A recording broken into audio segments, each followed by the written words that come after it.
म्हणाले, आई मला प्रेम दे, भक्ती दे, ज्ञान दे, वैराग्य दे. मग रामकृष्णाकडे ते परत आले. रामकृष्ण म्हणे, तुला जे मागायचं आहे ना ते मागतोय म्हणे तू. कारण की आपल्या मनातला युगो अहंकार असा असतो ना, कोणीतरी आपल्याला ओळखावं, आपल्याला साहेब मानावं. कारण की MPSCचं लेबल पाहिजे ना, तुमची बुद्धिमत्ता आहे याचं प्रमाण काय. म्हणे आपण कुठं राहतो म्हणे, रानात राहतो म्हणे. आता कुठं जाणार म्हणे, वनात जाणार म्हणे. की गावाकडे अजूनही बाया स्त्रिया दोन भांडल्या तर त्या नळावर म्हटलं, तुझा नवरालय मामलेदार आहे का, तुझा नवरालय कलेक्टर आहे का. आज भोगीचा दिवस आहे, संक्रांतीचा पहिला दिवस आपण त्याला म्हणतो. आणि भोगीचा दिवस म्हणजे आनंदाचा उपभोग घेण्यासाठी आपला सर्वांचा जन्म असतो. परंतु भोग कशाचा घ्यायचा, त्याग कसा करायचा, त्याग कशाचा करायचा, हा विवेक समजण्यासाठी, हा विवेक जागृत होण्यासाठी विवेकानंद समजणं गरजेचं आहे. दुसरी गोष्ट, संक्रांतीचा दिवस आहे. संक्रांत म्हणजे काय, तर संक्रमण. संक्रमण म्हणजे बदल, बदल म्हणजे ट्रान्सफॉर्मेशन.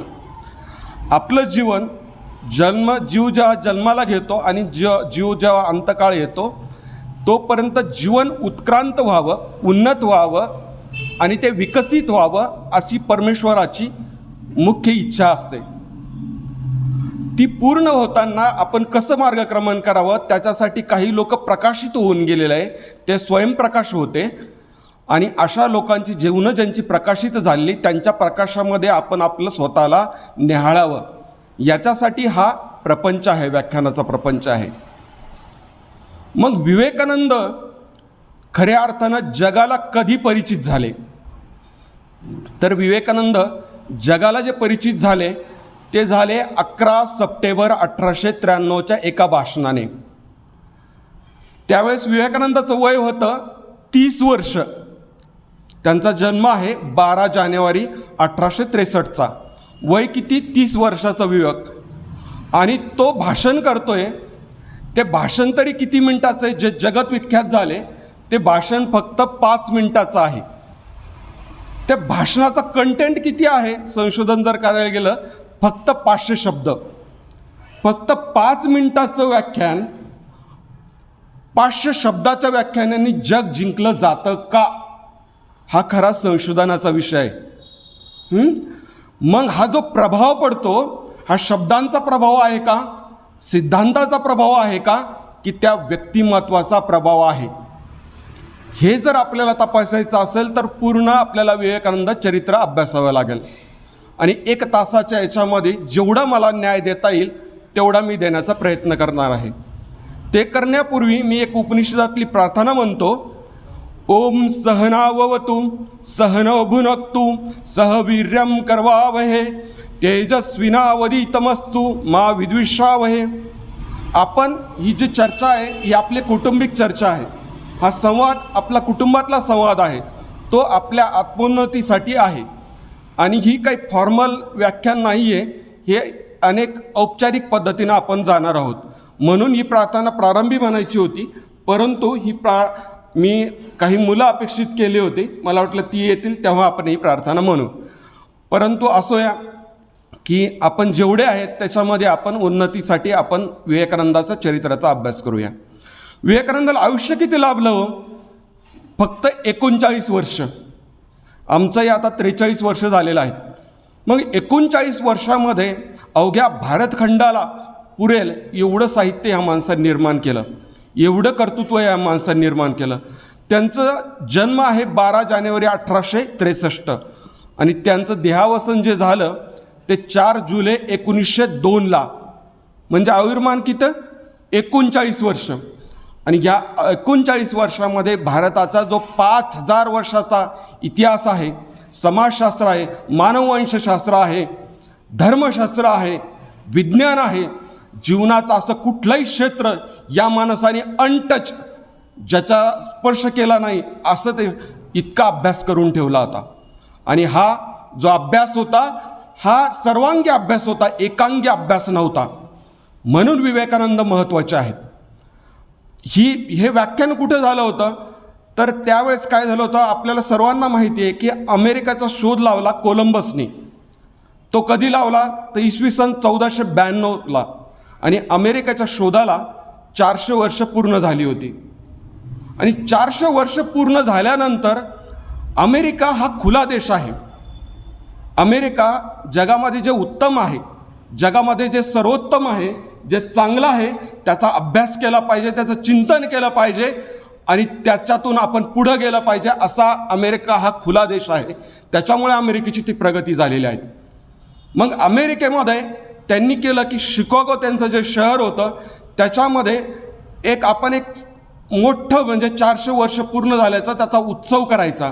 मग उत्सव करताना की जगामध्ये जे जे उद्योग असेल, मॅनेजमेंट असेल, समाजशास्त्र असेल, अर्थशास्त्र असेल, सगळ्या विषयाचे असे परिसंवाद घडवायचे. मग जीवनाला हे जसं अर्थशास्त्र लागतं, समाजशास्त्र लागतं, राजकारण लागतं, तसं जीवनाला अंतर्यामी उन्नत करणारं जे शास्त्र आहे ते धर्मशास्त्र आहे. आणि त्या धर्मशास्त्राचा सुद्धा आपण अभ्यास केला पाहिजे. आणि तो केवळ अमेरिका श्रेष्ठ आहे, ख्रिश्चन धर्म श्रेष्ठ आहे एवढं मानून चालणार नाही.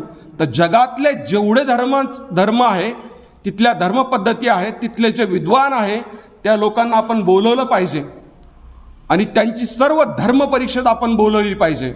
मग अशी धर्म परिषद त्यांनी आयोजित केली. ती झाली 11 सप्टेंबर 1893ला.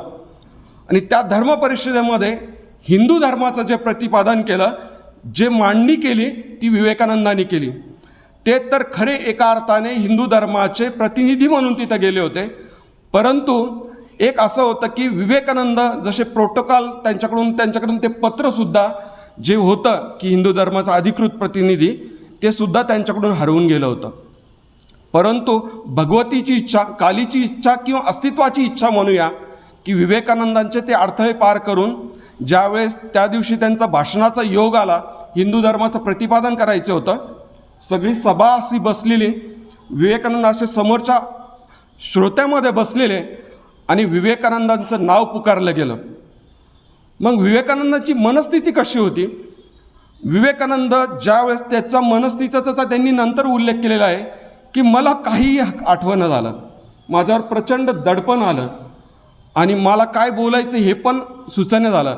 कारण की परदेशामध्ये अशी उत्स्फूर्त बोलण्याची पद्धत नाही आहे. परदेशामध्ये ज्यावेळेस भाषण करायचं तर त्यावेळेस तुम्हाला लिखित भाषण लागतं आणि त्याला परवानगी पण लागते. आणि विवेकानंदांचं लिखित असं भाषण कुठलंही नव्हतं आणि वेळ पण ठरलेला असतो 5 मिनिटाचा, तुम्हाला तेवढाच वेळ आहे. आणि विवेकानंदांनी त्या क्षणी आईची प्रार्थना केली, काली मातेची प्रार्थना केली, आपले गुरु रामकृष्ण परमहंसाची प्रार्थना केली आणि विवेकानंद बोलायला उभे राहिले. सुचलेलं काही नाही, पूर्ण ब्लँक झालेले. आणि नंतर त्या प्रार्थनेतूनच उमगलं, बंधू आणि भगिनींनो, बंधू आणि भगिनींनो. त्याच्या अगोदरचे जे वक्तव्य होते ते कुठेतरी म्हणायचे की लेडीज अँड जेंटलमॅन, सभ्य स्त्री पुरुष हो, अशा पद्धतीने करायचे. त्याच्यामध्ये करुणा नव्हती, त्याच्यामध्ये औपचारिकता होती. पण एक माणूस येतो, एक तो हिंदू धर्माचा प्रतिनिधी आहे आणि तो जगाला कवेत घेणारा उद्बोधन करतो आहे की बंधू आणि भगिनींनो, तुमच्यामध्ये बसलेला हा माझा बंधू आहे, तुमच्यामध्ये बसलेली ही माझी भगिनी आहे, असं जगाला कवेत घेणारं जे संबोधन आलं ते तिथून आलं. आणि आत्ताही नंतर शेकडो वर्षांनी तेच जे संबोधन आहे ते प्रचलित झालेलं आहे, ते विवेकानंदांनी दिलेलं आहे. ही जी ज्यावेळेस मी अभ्यास करतोय की असा माणूस की 5 मिनिटामध्ये का प्रभावित होतं, 5 मिनिटामध्ये प्रभावित करण्यासाठी संबंध जीवन त्यांचा आपण अभ्यासलं पाहिजे. तर विवेकानंदांचा जन्म, त्यांचे आई वडील हे कसे होते हे अभ्यासले पाहिजे, त्यांना लाभलेले गुरु कसे होते हे अभ्यासले पाहिजे. त्याच्यानंतर लक्षात येतं की ह्या माणसाची साधना काय आहे, यानंतर जीवनपट काय आणि त्याच्यातून प्रवाहित होणारा हा प्रकाश, संबंध पसरलेला हा प्रकाश त्याच्यानंतर आपल्याला लक्षात येईल. विवेकानंदांचा जन्म झाला 12 जानेवारी 1863ला. त्यांचे जे वडील होते विश्वनाथ दत्त, त्यांचं मूळ नाव आहे नरेंद्र विश्वनाथ दत्त. विश्वनाथ दत्त हे कलकत्त्याचे प्रख्यात वकील होते, चांगले जबरदस्त प्रॅक्टिस असणारे वकील होते. आणि त्यांचे जरी आजोबा बाहेर असे संन्यास घेऊन किंवा गुप्तरित्या बाहेर निघून गेलेले होते, पण त्यांचे वडील अत्यंत सायंटिफिक ज्याला म्हणता येतं की वैज्ञानिक दृष्टिकोन असले, तर्कनिष्ठ, बुद्धिमान, असे प्रचंड बुद्धिमान असलेला तो व्यक्तिमत्व होतं. त्यांच्या पोटी यांचा जन्म होता. परंतु जीवन खाओ पिओ ऐश करो या पद्धतीचंही त्यांचं वडील होते. परंतु आई ज्या होत्या भुवनेश्वरी दत्त ह्या सुसंस्कृत होत्या. आई ह्या धार्मिक प्रवृत्तीच्या होत्या. कुठलंही व्यक्तिमत्व सचिनजी समोर बसलं आहे की व्यक्तिमत्व आकारास कसं येतं. अलीकडचं मानसशास्त्र सांगतं की nature and nurture that decides one's personality. अनुवांशिकता आणि संगोपन हे तुमचं व्यक्तिमत्व घडवण्यामध्ये दोन प्रभावी घटक असतात. मग आईचा स्वभाव, आईचा पिंड, वडिलांचा पिंड याच्यातून हे व्यक्तिमत्व लहान बाळाचा जन्म झाला. आणि ते लहानपणी होते तर खट्याळ होते, खोडकर होते आणि प्रश्न विचारणारे होते. प्रत्येक गोष्टीचा प्रश्न. घरातले देव हा माणूस रस्त्यावर आणून टाकून द्यायचा, कारण की प्रश्न विचारणार होते. देव प्रश्न सोडवतो का, असा हा आर्ग्युमेंटिव्ह इंडियन होता. प्रश्न विचारणारा चिकित्सक बुद्धीचा हा लहान बालक होतं. जसे जसे त्यावेळेसचं कलकत्ता म्हणजे ब्रिटिशांची पहिली वस्ती ही मुंबई नव्हती. ब्रिटिशांची पहिले जे आले तर ते आले कोलकात्याला. आणि कलकत्ता तेव्हापासून आजपासून सगळ्यात जास्त नोबेल विजेते हे बेंगॉलचे, हे लक्षात घ्या. ही बुद्धिवंतांची, प्रगाढ बुद्धिवंतांची आणि भावनाशील पुरुषांची ती भूमी आहे. आणि त्यावेळेसचं कलकत्ता म्हणजे जे नवीन येणार, जागतिक येणार ते कलकत्त्याला येणार. कलकत्त्याला एक प्रेसिडेन्सी कॉलेज होतं आणि त्या कॉलेजचे हे विद्यार्थी. मग विद्यार्थी कसा असावा तर विवेकानंदासारखा असावा. विवेकानंदांचं ग्रॅज्युएशन हे काही फर्स्ट क्लास, सेकंड क्लासमधलं नाही, थर्ड क्लासमधलं आहे. ॲकॅडमिक इंटेलिजन्स आणि तुमचं ज्ञान ही वेगवेगळ्या स्वतंत्र गोष्टी आहे. तुम्हाला मार्क कमी असणं, तुमची बुद्धिमत्ता, तुमचं ज्ञान हे स्वतंत्र गोष्टी असू शकतात. विवेकानंद ज्यावेळेस कॉलेजला होते तर त्यावेळेस ते त्यावेळेसचे जे विचारवंत, जागतिक विचारवंत, स्पेन्सर असतील की मिल असतील, या सगळ्या ज्या विचारवंतांचा त्यांचा अभ्यास झालेला होता. आणि मग त्यावेळेसचे जे जागतिक लेखक होते त्यांच्याशी सुद्धा ते परिचित होते, त्यांच्याशी ते पत्रव्यवहार करायचे. आणि त्यांना सतत एक प्रश्न पडायचा की जगात ईश्वर आहे का. जग आहे, मग याला जगाला नियमन करणारा कोणी ईश्वर आहे का, देव आहे का. ऐकलेलं आहे, देव आहे असं शास्त्रग्रंथही सांगतात. प्रत्यक्ष देव आम्ही पाहिलेला नाही. विवेकानंद म्हणायचे, तुम्ही देव पाहिला आहे का या प्रश्नाचं उत्तर द्या, देव अनुभवला आहे का या प्रश्नाचं उत्तर द्या.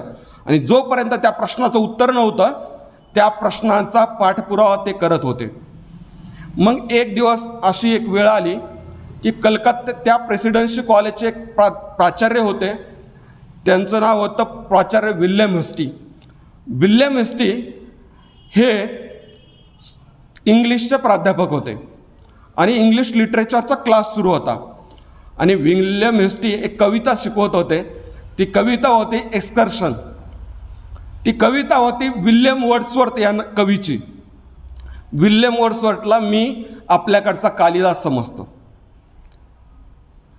जे ज्ञानदेवांची काव्य प्रतिभा आहे, जी कालिदासांची काव्य प्रतिभा आहे, जो शेक्सपियर आहे, शेक्सपियरचं नाव आपण सगळे ऐकतो, तसं शेक्सपियर, विल्यम वर्ड्सवर्थ ही जागतिक साहित्यामध्ये नामांकित नाव आहे. आणि तो विल्यम वर्ड्सवर्थ आपल्याकडचं जसे तुलसीदास आहे, रामचरितमानस लिहितात, कालिदास आहे, शाकुंतल लिहितात, यांच्या बरोबरीचं नाव कुठलं आहे तर ते विल्यम वर्ड्सवर्थ. मग त्या विल्यम वर्ड्सवर्थची एक्सकर्शन नावाची कविता शिकवत होते. कविता शिकवता असं झालं की ते विल्यम वर्ड्सवर्थ काय म्हणायचे की प्राचार्य विल्यम हेस्टी असं बोलून गेले की विल्यम वर्ड्सवर्थ सकाळी निसर्गामध्ये मॉर्निंग वॉकला जायचा असा. आणि मॉर्निंग वॉकला जायचा असं व्हायचं की त्या मॉर्निंग वॉकला जाताना तिथं असे पिवळ्या धम्मक फुलांचे असे ताटवे लागायचे. आणि त्या मॉर्निंग वॉकला त्या पिवळ्या धम्मक फुलामध्ये जे आपण यश चोप्राच्या सिनेमामध्ये बघतो की शाहरुख आणि काजोल ते असे पळत असतात त्या फुलांच्या ह्याच्यामधून, तशा फुलांच्या प्रदेशामधून फिरताना विल्यम वर्ड्सवर्थला भावसमाधी लागायची, ट्रान्स लागायचा. आता हे आणि त्यांना देवाचं दर्शन व्हायचं. विवेकानंद लेचेपेचे नव्हते, त्यांनी हे ऐकलं की त्यांना भावसमाधी लागायची, ट्रान्स लागायचा, देवाची दर्शन व्हायची, निसर्गामध्ये देवाची दर्शन व्हायची.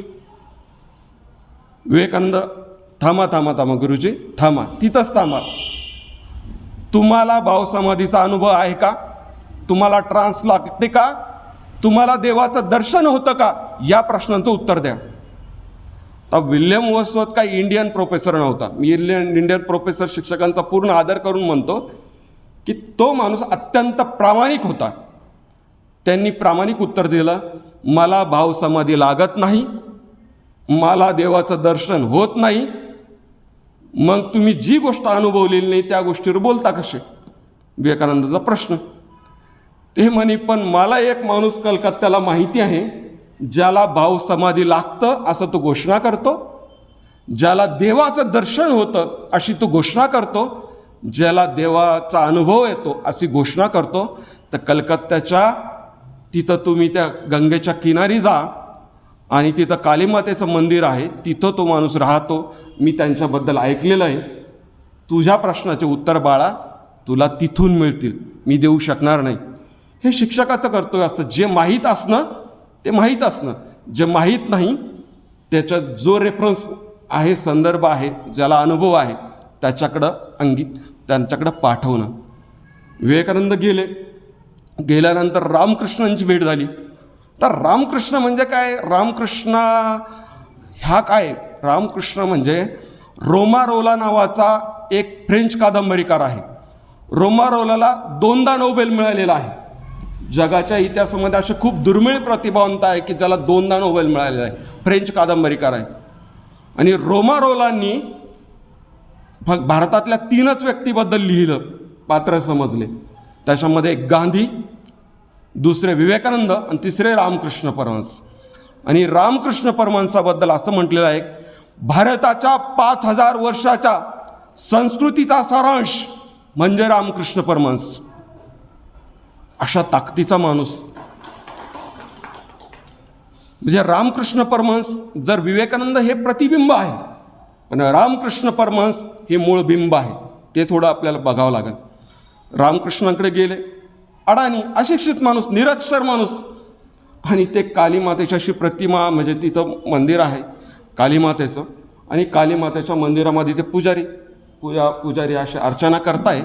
विवेकानंद तिथून जात आहे, इथे एंट्री केली आणि ते म्हणाले की बुवा, आणि पाठ मोरायचे, पूजा करताय समोर आणि म्हणताय की ये बाळा ये, नरेन तुझी खूप दिवसापासून वाट पाहतोय रे, मी तुझी खूप दिवसापासून वाट पाहतो. आता हे ज्यावेळेस म्हणताय तर नरेनकडं मागं पाहिलेलं नाही, नरेन येताना पाहिलेलं नाही, नरेनला आठवत नाही की आपल्याला या भेटलं आहे. तरी नरेन इतक्या यांनी घाबरून इमोशनल होणारा पुरुष नाही.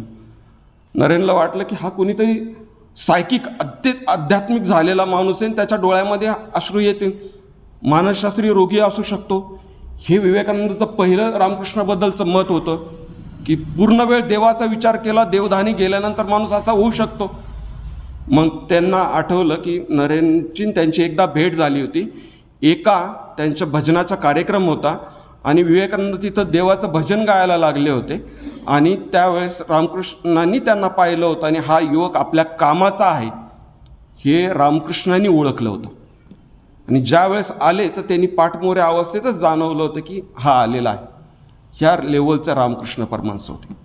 मग ते गेल्यानंतर ते म्हणे की ठीक आहे, पहिले काही विश्वास बसला नाही विवेकानंदांचा, काही इतक्या चटकन विश्वास ठेवणारा तो माणूस नव्हता.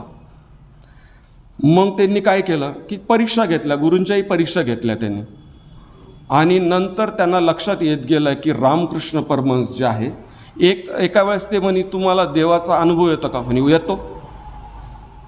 पहिले जे प्रश्न पडत होते तरुणपणापासून बालपणापासून, देवाचा अनुभव येतो का? पहिले प्रश्न येतो. भावसामध्ये लागते तुम्हाला देवी दर्शन देत की तुला जसं पाहतोय तसं मी देवीला पाहू शकतोय. हे हिमतीचं उत्तर, अनुभवाचं उत्तर. तरीसुद्धा संशय कायम.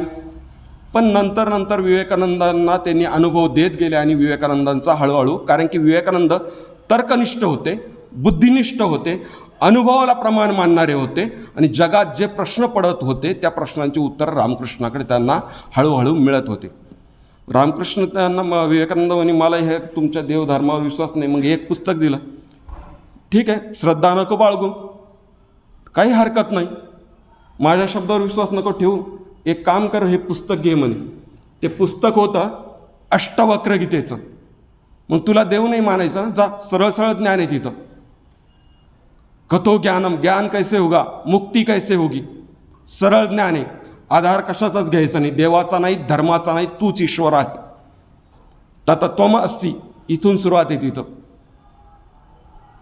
मग हे प्रश्नांचे उत्तरं मिळत गेल्यानंतर हळूहळू त्यांचं रामकृष्णावर श्रद्धा बसली. एक दिवस असं झालं की सगळं जरी खरं असलं तरी त्यांचं कॉलेजचं एज्युकेशन चालू होतं आणि कॉलेजचं एज्युकेशन संपलं. वडिलांचं मी तुम्हाला सांगितलं की वडील एकदम पूर्ण म्हणजे खाणं पिणं ऐश करणं, पूर्ण ऐहिक उपभोग घ्यायचा. दारिद्र्य आलं शेवटी. वडिलांचं निधन झालं, 1884ची गोष्ट आहे. आणि 1884मध्ये दारिद्र्य आलं, वडिलांचं निधन गेलं आणि त्यावेळेस ते ग्रॅज्युएट झालं. करायचं काय, खायचं काय, 2 वेळची खायची भ्रांत आली. आपण म्हणतो की अडचणी आपल्यासमोर आहेत. विवेकानंदाला ज्युएनाइल डायबिटीस होता, आजार, बालपणापासून डायबिटीस होता त्यांना. त्यांचं जे 39 वर्षी जाण्याचं अनेक कारणापैकी ते एक कारण आहे. समस्या सगळ्यांसमोर, ह्या दैवी शक्ती असणाऱ्या लोकांसमोर पण असतात. मग वडील वारल्यानंतर त्यांची अशी अवस्था झाली की सकाळी खाल्लं तर संध्याकाळी काय खायची हे पंचायत यायची. मग आईपुरतं घेऊन जायचं तर स्वतः उपाशी राहायचे आणि आईला सांगायचे मी कुठून तरी जेवून आलो म्हणून. म्हणजे जो माणूस जगज्जेता होणार आहे, जगाला त्याची प्रचिती येणार आहे, पण त्यावेळची 1884ची गोष्ट अशी की खायचं काय. आणि ऐहिक प्रश्न हे ऐहिक मार्गाने सोडवावे लागतात. मटेरियलिस्टिक जगातले प्रश्न मटेरियलिस्टिक मार्गाने सोडावे लागतात. मग विवेकानंद गेले आणि मग त्यावेळेस नोकरीचा प्रश्न, नोकरी पाहिजे. त्यांनी अनुवादकाची पण नोकरी केली, क्लर्कची नोकरी केली, पण मिळायचं नाही, फारसं काही मिळायचं नाही. एक दिवस असं झालं की विवेकानंद रामकृष्णाकडे गेले. बरेच जणांनी सजेस्ट केलं का अरे ते माणूस तुझे गुरु आहेत, देवीशी बोलतात, मग देवी नोकरी देईन ना त्यांना, देवी नोकरी देणार नाही का. सजेशन दिलं, त्यांनाही पटलं. गेले शेवटी कंटाळून रामकृष्ण म्हणे तुम्ही देवीशी रामकृष्णाला परत विचारलं, तुम्ही देवीशी बोलतात का. हो. देवीला डिमांड दिली की ती मागणी पूर्ण करेल का. म्हणे हो, देवी माझी समृद्ध आहे म्हणे. मग तुमची देवी माझी नोकरीची मागणी पूर्ण करेल का. काय हरकत आहे म्हणे, नोकरी मागायची मिळून जाईल म्हणे, त्याच्यात काय एवढं शिल्लक म्हणे. मग ठीक आहे, मला नोकरी देईल. हो. मग मागायची का म्हणे. हो. जा म्हणे, तुम्ही मागा म्हणे माझ्यासाठी. नोकरी कोणाला पाहिजे, तुला पाहिजे. मागणार कोणाचं आहे, तुझं आहे. मागणार तू, जा म्हणे, मी नाही गोष्टीला लावणार म्हणे. तुला मागितलं तुला मिळेल एवढी खात्री देतो म्हणे, मी तुझा हे म्हणे गॅरंटर म्हणे. मग जा म्हणे. गेले देवीकडे गेले. देवीला म्हणे गेले, गाभाऱ्यात गेलं. कलकत्त्याला तुम्ही जरी कधी गेले तर तिथं गाभारा असतो, आईचा गाभारा. आणि तिथं गेल्यानंतर आईसमोर हात जोडले. आईला म्हणाले सगळं विसरून गेले, नोकरी. म्हणाले आई मला प्रेम दे, भक्ती दे, ज्ञान दे, वैराग्य दे. पुढं थोडा वेळ झाला, बाहेर आल्यानंतर पुढं आठवलं यार घरची गरिबी, बेकारी, नोकरी मागायचं तर विसरून गेलेलं आहे, जे मागायचं ते काही मागत नाही आहे. मग म्हटले अरे नाही. मग परत रामकृष्ण म्हणे हसले, मागितली का म्हणे नोकरी. आणि नोकरी तर काही मागितलं नाही मी, ते जे काय मागायचं विसरून गेलो, काहीतरी वेगळंच मागू राहिलं, प्रेम दे, भक्ती दे, ज्ञान दे, वैराग्य. मी काही विचारही केलेला नाही म्हणे. असं काय होऊ राहिलं म्हणे. परत जा म्हणे, ते आरती माग ना म्हणे, तुला नोकरी मागायची म्हणे. परत गेले. असं 3-4 वेळेस झालं आणि गेल्यानंतर एकच शब्द यायचा, हाई प्रेम दे, भक्ती दे, ज्ञान दे, वैराग्य दे. मग रामकृष्णाकडे ते परत आले. रामकृष्ण म्हणे तुला जे मागायचं आहे ना ते मागतोय म्हणे तू, ती तुझी गरज आहे म्हणे, प्रेम, भक्ती, ज्ञान, वैराग्य दे. तुला नोकरी गरज असती ना आणि तू मागितली असती तर मी तुझं तोंडसुद्धा पुन्हा पाहिलं नसतं. तुला जे मागायचं ते मागतोय म्हणे, ते तुला मिळेल म्हणे. मग मी विचार केला की मी पण नंतर ग्रॅज्युएट झालो की विवेकानंदाला जे मागितलं, प्रेम दे, भक्ती दे, ज्ञान दे, वैराग्य दे, हे जे मागितलं ते मिळालं. म्हणून 11 सप्टेंबर 1893च्या भाषणामध्ये जगज्जेत व्याख्यान विवेकानंदासारखाच पुरुष करू शकतो, जो प्रेम, भक्ती, ज्ञान, वैराग्य मानतो. मग मी म्हटलं की साला हे आपण पण प्रयोग करायला काय हरकत आहे. की प्रयोग काय, की जर प्रयोग, प्रचिती आणि प्रत्यंतर क्षमता हा विज्ञानाचा निकष आहे. सफरचंद इथं पडलं तर खाली पडलं पाहिजे, कलकत्त्याला पडलं तर खाली पडलं पाहिजे, शिकागोला पडलं तर खालीच पडलं पाहिजे.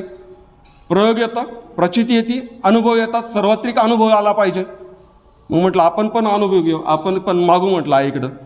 आता मी कुठला आहे, कन्नडचाच, म्हणजे तुमची माझी मेंटॅलिटी सेम. मग मी काय मागणार, नोकरीच मागणार ना. मी काय प्रेम, भक्ती, ज्ञान, वैराग्य दे तेवढ्या लेवलच्या काही गोष्टी करणार नाही. कारण की आपलं सॉफ्टवेअर, आपली कंडिशनिंग, आपले संस्कार आपल्याला छोट्या छोट्या गोष्टी मागायला प्रवृत्त करते. मग मी गेलो देवाकडं, म्हटलं देवा काय कर. माझे हे सगळे मित्र होते ते नोकरीला लागले होते, डी एड बी एड करून शिक्षक झाले होते माझ्याबरोबरचे. मग मलाही वाटायचं की अरे हे सगळे नोकरीला लागले, माझं काय, मला पण नोकरी पाहिजे. मग काय पाहिजे, कारण की डी एडला माझाही नंबर लागलेला होता. मग आत्ता त्यांची मग घरचे पण प्रेशरमध्ये की आपल्याला नोकरी पाहिजे. मग मी गेलो देवाकडे, काय म्हटलं, देवा मला नोकरी दे, सरकारी नोकरी दे. देवाने इमिजिएट काम ऐकलं. ही गोष्ट 2003-04ची. मला एक सरकारी नोकरी देऊन टाकली. कोणती दिली, मी कृषी सहाय्यक झालो. मी 2004ला MSc चालू होती आणि कृषी सहाय्यक झालो. कृषी सहाय्यक झाल्यानंतर मला तिथं गावामध्ये जायचो आणि कृषी सहाय्यकाचं काय असतं, कृषी सहाय्यक, ग्रामसेवक, तलाठी, हे कोणी मोठा साहेब आला का पहिले ते साहेब राहतात, किंवा जेव्हा इतर साहेब नसतात तेव्हा बाकी सगळे शेतकरी वगैरे म्हणतात साहेब साहेब साहेब. पण लक्षात यायचं की जेव्हा तहसीलदार यायचा, तालुका कृषी अधिकारी यायचा, तर ते आम्हाला असं उभं राहायला लागायचं. म्हटले यार हे काही खरं नाही वड्या. कारण की आपल्या मनातला युगो, अहंकार असा असतो ना, कोणीतरी आपल्याला ओळखावं, आपल्याला साहेब मानावं आणि साहेबांनी साहेब मानावं. मग म्हटलं ठीक आहे देवा, आता काय कर म्हटलं. काय आणि कोणाला मान मिळतोय, मान बघा, मान कोणाला मिळतोय तर MPSCतून सिलेक्ट झालेल्या लोकांना गावात मान आहे. मग काय करायचं, अजून एक नोकरी मागितली. म्हटलं देवा काही कर, मला एक नोकरी MPSCतून दे, हमाल का होईना मला MPSCतून कर. कारण की MPSCचं लेबल पाहिजे ना, तुमची बुद्धिमत्ता आहे याचं प्रमाण काय, प्रमाणित करणारी एजन्सी आहे MPSC. मग म्हटलं ठीक आहे MPSCकडून हो. मग देवाकडे गेलो, देवाने मला MPSCकडून परत सिलेक्शन झालं माझं. मी सहाय्यक कक्ष अधिकारी मंत्रालय झालो आणि मग गेलो मी मंत्रालयात जॉईन व्हायला. म्हटलं आता मंत्रालयात MPSC सिलेक्शन झालेले, काहीतरी क्लास 2 अधिकारी झालो आहोत. तर मग मी म्हटलं इथं कॉटनचे शर्ट पॅन्ट घेतले आणि सकाळी तिथं त्या दिवशी ट्रेनमध्ये बसलो. ट्रेनमध्ये बसल्यानंतर लोकलचा अनुभव असा असतो की ते लोकलमध्ये असं ऊसाचं चिपाट जसं पिळून निघतं ना, तसं माणूस पिळून निघतं. आणि माझा सगळ्या अधिकारी पदाचा अहंकार तसा त्या चिपाटासारखा असा गळून गेला. हाल म्हटलं हे तर काही खरं नाही. म्हटलं तिथंच मंत्रालयात गेलो, हे झालं. म्हटलं अरे काही खरं नाही, मुंबई काही खरी नाही. म्हटलं आता आपल्याला काय करावं लागेल, आपल्याला दुसरी काहीतरी परीक्षा पाहावं लागेल, पुन्हा औरंगाबादला जायचं आपल्याला. मग मुंबईत गेल्यानंतर आमचं एक टार्गेट ठरलेलं राहतं. आता तिथं झालं तर आता आपण पुन्हा इकडं बाहेर अधिकारी व्हायचं. म्हटलं MPSCकडून आता दुसरा अधिकारी झाला पाहिजे. पुन्हा देवाकडे गेलो, देवाकडे मागणं मागितलं. देवाला म्हटलं मला आता काय कर, म्हटलं दुसरी नोकरी दे जी राजपत्रित अधिकारी असेल. कारण की त्या असिस्टंटला काय असतं, आता त्याला सहाय्यक कक्ष अधिकारी म्हटलं जातं, पण त्याला सहीचा अधिकार नसतो. आणि सहीचा अधिकार नसला तर कोणाला काही किंमत नसते. ही एक आपल्याकडं एक सर्वश्रुत आहे, सर्वसाधारण समाज. मग म्हटलं आपण राजपत्रित अधिकारी झालं पाहिजे. मग म्हटलं देवा मला काही कर, मला राजपत्रित अधिकारी होऊ दे. लगेच परीक्षा दिली होती, तिचा थोड्या दिवसांनी निकाल लागला. मी MPSCमध्ये महाराष्ट्र फॉरेस्ट सर्व्हिसेसमध्ये सिलेक्शन झालं. RFOमध्ये मी राज्यात 5वा आलो आणि क्लास 1 क्लास 2 मिळून मी 13वा होतो. म्हटलं ते बी मागणं मान्य झालं. आता म्हटलं ते गेलं. परत काय आलं, मी ते म्हटलं आई मला आता सिलेक्शन झालं. काय झालं म्हणे तू. म्हटलं आता मी RFO झालं. म्हणे ते काय असतं? म्हटलं वन अधिकारी असतं. म्हणे आपण कुठं राहतो? म्हणे रानात राहतो. म्हणे आता कुठं जाणार? म्हणे वनात जाणार. म्हणे अरे पुन्हा पंचायत आली. कारण की हे सगळं झालं तर आपल्या मानदंड जिथून तयार होतात, कारण की आपली मानदंड ती म्हणे मग वनात राहून काय उपयोग म्हणे भाऊ. आणि पुन्हा आली का पंचायत. म्हणलं काय झालं पाहिजे? म्हणे ते काहीतरी मामलेदाराची परीक्षा पास झालं पाहिजे. मामलेदाराची परीक्षा म्हणजे आमची राज्यसेवेची परीक्षा, म्हणजे तहसीलदार, डेप्युटी कलेक्टर याच्यातून झाले जातं. कारण की आईला काय वाटायचं की गावाकडे अजूनही बाया स्त्रिया दोन भांडल्या तर त्या नळावर म्हटलं तुझा नवरालाही मामलेदार आहे का, तुझा नवरालाही कलेक्टर आहे का. कारण की आपल्या म्हणजे एक छान वाक्य आहे, frustration is a fruit of our expectation and our expectation are nothing but the result of the social mirror. Frustration केव्हा येतं? आपल्या एक्सपेक्टेशन फुलफिल नाही झाल्यानंतर. आणि आपल्या एक्सपेक्टेशन कशा बनतात? ते आपल्या समाज निर्मिती करतो, कुटुंब समाज निर्मिती करतो. आपल्या इथं 50 लाखाचं पॅकेजला जेवढं महत्त्व नाही आहे तेवढं मामलेदाराच्या पोस्टला महत्त्व आहे. कारण की आपल्या सोसायटीने बनवलं. आपला शिक्षक झाला, कन्नडचं काय आहे की हुशार पोरगा DED झाला, अरे वा, म्हणजे आपले सगळं गंगेत घोडे ना आले, ही आपली हे. तसं म्हटले आई म्हटली अरे मला पुन्हा पंचायत आली. म्हणजे आता ती राज्यसेवेची ती मामलेदाराची परीक्षा तू पास झाला पाहिजे. झाली ती बी परीक्षा मी नंतर दिली. आणि त्या परीक्षेमध्ये मेजॉरिटी जागा अकाउंट फायनान्सच्या असल्यामुळं त्याच्यामध्ये डेप्युटी कलेक्टरच्या वगैरे जागा नव्हत्या. परंतु माझा रँक ओव्हरऑल चांगला होता आणि अकाउंट फायनान्सच्या 120 जागा होत्या. त्याच्यामध्ये क्लास 2मध्ये अकाउंट फायनान्सच्या 120 जागामध्ये मी राज्यात पहिला आलो.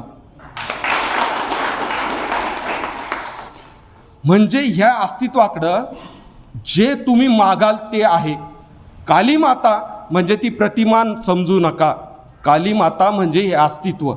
या अस्तित्वाकडं तुम्ही जे मागाल ते पूर्ण करण्याची समृद्धता आहे, ती शक्ती त्याच्यामध्ये नित्य विद्यमान आहे, हे मला सांगायचं आहे. तुम्ही जे मागाल ते मागणं नीट असलं पाहिजे. सामान्य माणसाने नोकरीच मागितली तर नोकरदारच झाला. पण विवेकानंदांनी प्रेम, भक्ती, ज्ञान, वैराग्य मागितलं तर ते विवेकानंद झाले. आज या क्षणी आपल्या ठीक आहे मला अपेक्षित होते मुलं, परंतु पालक आहेत, आपल्या मुलांचं आपल्या नेक्स्ट जनरेशनसाठी मागणे आपले नीट हवे. हे अस्तित्व काय खुजं नाही, हे अस्तित्व गरीब नाही, अस्तित्व श्रीमंत आहे. जे मागणं नीट मागितलं तर तुमच्या सर्व मागण्या पूर्ण होण्याची क्षमता, त्याच्याकडं पूर्ण करण्याची क्षमता त्या अस्तित्वामध्ये आहे. मग हे जो प्रयोग मी जो केला तर माझ्याकडे हे लक्षात आलं की हे अस्तित्व श्रीमंत आहे. मग विवेकानंद काय म्हणतात? Each soul is potentially divine. The goal is to realise that divinity. The true aim of education is to draw attention to the divinity already in a man. शिक्षणाचं मुख्य उद्दिष्ट काय आहे की माणसाच्या आतमध्ये असलेले जे पूर्णत्व आहे त्याचं फुलून येणं, हे शिक्षणाचं उद्दिष्ट आहे. शिक्षणाचा उद्दिष्ट माणूस जो अपूर्ण आहे त्याचं पूर्णता स्वरूपात फुलून येणं हे आहे.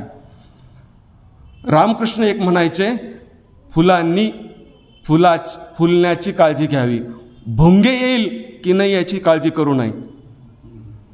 आज आपण व्याख्यानाचा प्रपंच मांडला आहे. लोक थोडे आहेत परंतु गर्दी नाही आहे, पण दर्दी लोक आहेत आणि ते ऐकताय, हे खूप मोठं भाग्य आहे. काली मातेची तेवढीच इच्छा असावी की त्यांनी ऐकावं. आणि ह्या जो आपण जे म्हणून जे रामकृष्ण परमहंस जे म्हणायचे की तुम्ही याची काळजी नका करू की काय मिळेल, तुम्ही साधना करा, स्वाध्याय करा, अभ्यास करा, तुम्हाला जे पाहिजे ते मिळेल. सगळ्याचा मुख्य उद्दिष्ट आहे की आपल्यामध्ये ते नित्य सत्य विद्यमान आहे, अस्तित्वात आहे. तुम्ही जे मागाल ते मिळेल आणि तुम्ही पोटेन्शियली डिवाईन आहात, ही गोष्ट त्याच्यामध्ये बेसिक आहे.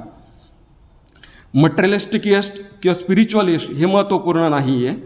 यश खरं गोष्ट की आपल्या आत्मस्वरूपाची प्रचिती आहे ना, त्याचं पहिलं जे विवेकानंदाचा पहिला जो संदेश आहे की each soul is potentially divine. प्रत्येक आत्मा दिव्य आहे, तुम्ही बसलेले आहात. विवेकानंदांनी शब्द वापरला अमृतस्य पुत्र, तुम्ही सगळे अमृताचे पुत्र आहात. विवेकानंदाला फॉरेनचे लोक म्हणे किंवा इथले लोक म्हणे तुम्ही लोकाला हिप्नोटाईज करू राहिले म्हणे, संमोहित करताय म्हणे. विवेकानंद म्हणे मी त्यांना हिप्नोटाईज नाही करते म्हणे, मी त्यांना डिहिप्नोटाईज करतोय म्हणे. हे लोक ऑलरेडी संमोहित म्हणे की एवढंच पाहिजे, एवढंच आयुष्य आहे आणि आपण गरीब आहोत, आपण दरिद्री आहोत. हे त्यांचं हिप्नॉटिझम झालेलं आहे, हे संस्कार पडलेलं आहे. हे सगळे संस्कार बाजूला सारणं आणि त्यांच्या आत्मस्वरूपाची प्रचिती करून देणं हे माझं काम आहे म्हणे.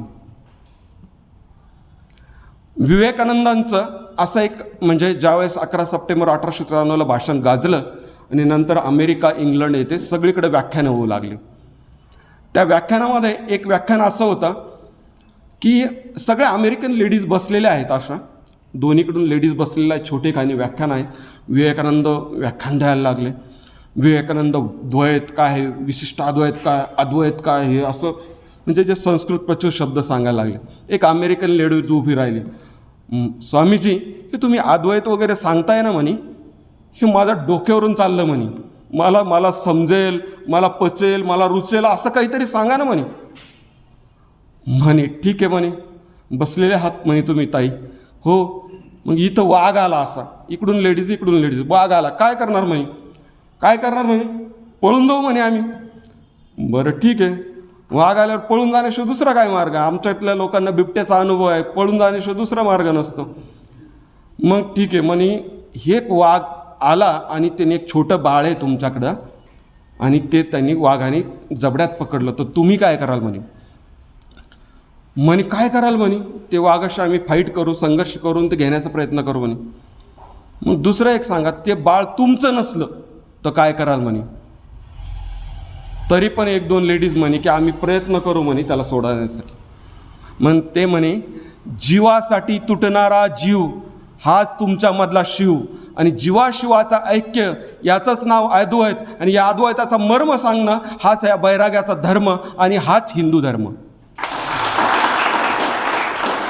धर्म असा वेगळा नाही, धर्म म्हणजे माळा नाही, धर्म गंध नाही, बंध म्हणजे धर्म म्हणजे कपडे नाही, धर्म म्हणजे तुमच्या धारी येती ती धर्म, जीवनाला संबंध, जीवनाला धारण करतो तो धर्म. मग तो धर्म केवळ हिंदूंना धारण करत नाही.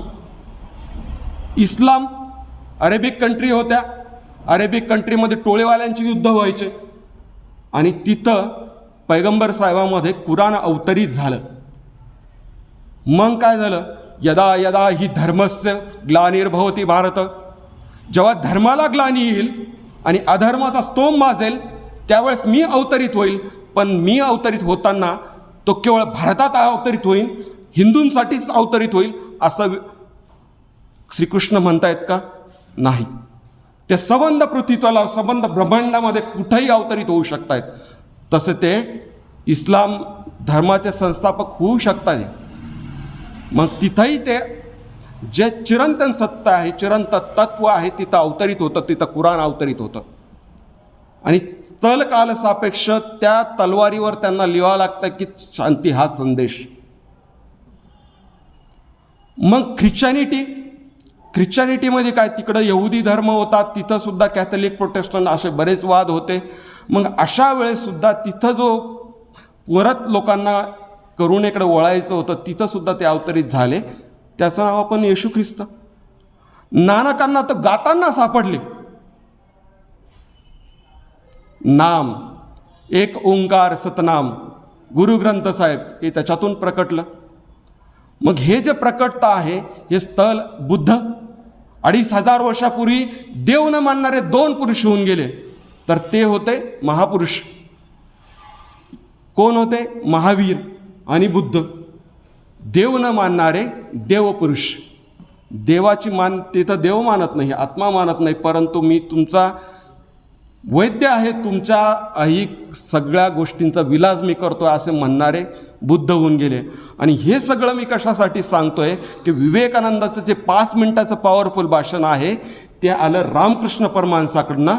आणि रामकृष्ण का, की रामकृष्णांनी ख्रिश्चॅनिटी पद्धतीने देवाची साधना केली होती आणि त्याच्यानंतर त्यांनी सांगितलं बायबल पूर्ण सत्य आहे, येशू पूर्ण सत्य आहे. त्यांनी इस्लामिक पद्धतीने सुद्धा साधना केली आणि त्यावेळेस सांगितलं इस्लाम पूर्ण सत्य आहे, कुराण ही पूर्ण सत्य आहे. हा जो अनुभव घेतलेला जो माणूस होता, हे ज्ञान जे प्राप्त झालेलं होतं ते विवेकानंदामध्ये संक्रमित झालं आणि त्याच्यातून जी पॉवर आली ती ज्यावेळेस म्हटले की 5 मिनिटाचं भाषण त्याच्यामध्ये सगळं सांगितलं की सर्व धर्माचं मूळ एक आहे, सर्व धर्माचा सारांश एक आहे आणि त्या सर्व धर्माचा सारांश आम्ही अनुभवलेला आहे आणि जो मी अनुभव घेतला आहे तो प्रतिपादित केलेला आहे म्हणून ते पॉवरफुल आहे. शरद भिंगारे ज्यावेळेस एखादा धर्मावर प्रतिपादन करेल त्याचं ते पॉवरफुल ठरणार नाही, कारण की शरद भिंगारेला तो अनुभव नाही, मी वाहक आहे. परंतु रामकृष्ण आणि विवेकानंदांनी त्याची प्रत्यक्ष जीवनामध्ये प्रचिती घेतलेली होती म्हणून ते पॉवरफुल ठरतं. ही पॉवर इथून आलेली होती, ते आपण बघितलं पाहिजे. याच्यानंतर आपण पुढं जाऊया. मग विवेकानंद जे होते तर ज्यावेळेस अमेरिकेहून आल्यानंतर त्यांनी कोलंबोपासून म्हणजे श्रीलंकेच्या कोलंबोपासून अल्मोऱ्यापर्यंत पूर्ण भारताची यात्रा केली आणि यात्रा करत असताना त्यांनी एक भारताच्या अवनतीचे कारण म्हणजे भारत कशामुळे खच्चीकरण झाला आहे आणि भारताच्या उन्नतीचे उपाय हे त्यांनी सांगितलं. ही पूर्ण सिरीज जी आहे विवेकानंदाची, Vivekananda lectures from Colombo to Almora ह्या पुस्तकामध्ये ते आलेलं आहे. हे विवेकानंद आहे. मग विवेकानंद शिक्षणावर काय, विवेकानंदाचं शिक्षणाबद्दलचं मत अतिशय खास होतं. विवेकानंदांची जी डेफिनेशन आहे, गांधीजींची जी डेफिनेशन आहे, ह्या खूप सुंदर डेफिनेशन आहे. शिक्षक आहेत तिथं, त्यांना पण माहिती आहे की विवेकानंदाची डेफिनेशन काय, true aim of education is to draw attention to divinity already a man. विद्यापीठी शिक्षण, शालेय शिक्षण बाहेरून देऊ शकत नाही, आपण स्किल देऊ शकतो, पण मानवाच्या अंतरंगामध्ये स्फुरत असलेली जी क्षमता आहे तिचं पूर्णत्वानं फुलून येणं हे शिक्षणाचं उद्दिष्ट आहे. हे वाचनालय, ही ग्रंथ त्या अभ्यासासाठी आहे. मानसिंग बापूंनी हे वाचनालयाची निर्मिती जी केली आहे. मी lectures from Colombo to Almora ह्या पुस्तकाचा का उल्लेख करतो आहे की भारतामध्ये त्यांना विचारलं की भारतामध्ये तुम्ही कुठला वेदांत सांगाल, ते म्हणे मी जेव्हा परदेशामध्ये जातो तिथल्या लोकांना देव धर्म या थिअरॉटिकल कन्सेप्टची गरज आहे, मी त्यांच्यासाठी थिअरॉटिकल वेदांत सांगेन आणि भारतातल्या लोकांना देव धर्म माया कर्म ब्रह्म सगळं माहिती आहे पण प्रॅक्टिकलमध्ये काहीच नाही. त्यांच्यासाठी मी काय सांगणार, तो प्रॅक्टिकल वेदांत सांगणार. मग काय करायचं त्यासाठी, मंदिराच्या अगोदर वाचनालयाची निर्मिती करा, ग्रंथाची निर्मिती करा, त्याच्यानंतर त्या ग्रंथ तुम्ही सगळे अभ्यासा, विज्ञाननिष्ठ दृष्टिकोन अभ्यासा. यासाठी ही वाचनालय अशी जी माणसं आहेत जे गुले सरांसारखी, ही सगळी जे पवार सरांसारखी बापूंसोबत असणारी ही जी मंडळी आहेत, ही एका अर्थाने ही विवेकानंदांचे सैनिक आहेत आणि ती विवेकानंदांचं देश पुढे नेण्याचं खरं काम यांच्या माध्यमातून घडत आहे. कालची जी व्याख्यानमाला झाली त्याच्यातलं जे पुष्प होतं की ते वाळके सर असेल, हे विवेकानंदांचे सैनिक आहेत. रुपेश मोरे सरांनी त्यांना इथं ही विवेकानंदांची सैनिक आहेत. ही विवेकानंदांनी दिलेली देणगी आहे आणि हे खरं छोट्या छोट्या स्वरूपात हे जे कामं करायचे ती खरं महत्त्वपूर्ण आहे. मग विवेकानंद अजून पुढं जर समजून घ्यायचं असेल तर एक तुम्हाला एक गोष्ट सांगतो. विवेकानंदाचं कर्मयोग नावाचं पुस्तक आहे. त्या कर्मयोग पुस्तकामध्ये एक कथा आलेली आहे. ती कथा आहे वन पर्वामधली. महाभारताचे एकूण 18 पर्व आहेत. 18 भगवद्गीतेचे 18 अध्याय, महाभारताचे सुद्धा 18 पर्व आहे. त्या पर्वामधलं एक पर्व आहे वन पर्व. त्या वन पर्वामधली जी कथा आहे ती अतिशय सुंदर आहे आणि ती कथा अशी आहे की त्याच्यामध्ये व्याधगीता येते. आता व्याध म्हणजे काय, तर व्याध म्हणजे खाटीक. आता खाटकांनी सांगितलेली गीता हिंदू धर्मातल्या अनेकांना सुद्धा माहिती नाही. खाटीक गीता सांग.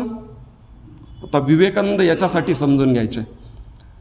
विवेकानंदांनी त्या कर्मयोग पुस्तकामध्ये सांगितलं की ती वेदांताची किंवा भारतीय तत्त्वज्ञानाची सर्वोच्च फ्लाईट आहे, सर्वोच्च उंची आहे, म्हणून ती कथा महत्त्वपूर्ण आहे.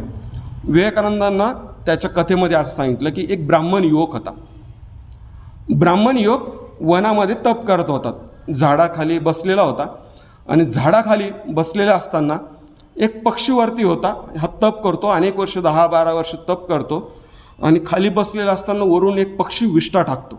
विष्ठा त्याच्या मस्तकावर पडते आणि त्याला खूप राग येतो. राग आल्यानंतर तो वरती पाहतो. वरती पाहिल्यानंतर जो पक्षी आहे तो जळून खाक होऊन खाली पडतो, फक्त राखच पडते. त्याला वाटतं आता मी तर खूप पॉवरफुल झालो, कारण की मी इतके वर्ष तप केले, त्याच्यातून मला सिद्धी प्राप्त झाली आणि सिद्धीतून हे पक्षी खाली पडलेला आहे, म्हणजे मी आता पॉवरफुल झालो. आणि पॉवरफुल माणसं वनात कशाला राहतील? पॉवर कुठं दाखवायची असती? जनामध्ये. कारण की जनामध्ये मान्यता पॉवरफुल आल्याशिवाय ते पॉवरफुल काही ठरत नाही. एकटा माणूस किती हुशार झाला, काही गरज नाही तर म्हणजे त्याची नसते. मग तो म्हणे आता काय कुठं जायचं? जनात जायचं. मग तो गावात आला. गावात आल्यानंतर एक घर होतं, घराच्या तिथं उभा राहिला आणि म्हटला, आई मला भिक्षा वाढ. आतून एक आवाज आला, एक गृहिणी होती, गृहिणीचा आवाज आला, महाराज थोडा वेळ थांबा, मी माझ्या पतीची सेवा करत आहे, तुम्ही थोडे वेळ प्रतीक्षा करा, ती आटोपल्यानंतर मी तुम्हाला भिक्षा घेऊन येते. आता त्याला वाटलं मी इतका पॉवरफुल माणूस आणि त्याला वेटिंग करायला लावते. अहंकार. सिद्धी हा प्रकार वेगळा, सिद्ध होणं हा प्रकार वेगळा. मग त्यांनी म्हटले की आता वेटिंग करायला लावते मला, तो तेवढ्यात श्राप देणार तसा. तर आतूनच त्या जी स्त्री होती आतमधली गृहिणी, महाराज मी काही ती पक्षिणी नाही आहे की जिला तुम्ही जाळून खाक केलं. ती बाहेर आलेली नाही आहे, तिने त्यांना पाहिलेलं नाही आहे आणि आतमधून आवाज देते की मी ती काही पक्षिणी नाही जिला तुम्ही जाळून खाक केलं.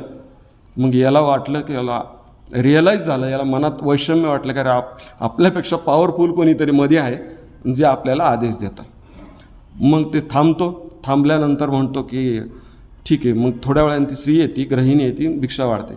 मग आई म्हणते, मग तो जरी तापट असला तरी स्वभावाने आईचं वैषम्य, आई मला क्षमा कर आणि मला काय करतो, मला ज्ञान दे. मग ती गृहिणी आहे, सामान्य गृहिणी आहे, संसारिक गृहिणी आहे, ती त्याला ज्ञान देते. ज्ञान दिल्यानंतर पुढं असं होतं की त्याला वाटतं की हिने जरी ज्ञान दिलं तरी अजून मी ज्ञान ग्रहण करण्यास उत्सुक आहे आणि मी ग्रहण केलं पाहिजे. तर आई याच्या पुढचं ज्ञान आहे का? म्हणे हो आहे. म्हणे मिळेल का? म्हणे मला मिळेल. म्हणे कुठं जावं लागेल? म्हणे व्याधाकडे जावं लागेल. म्हणे तो व्याध तुला फर्दर नॉलेज देईल.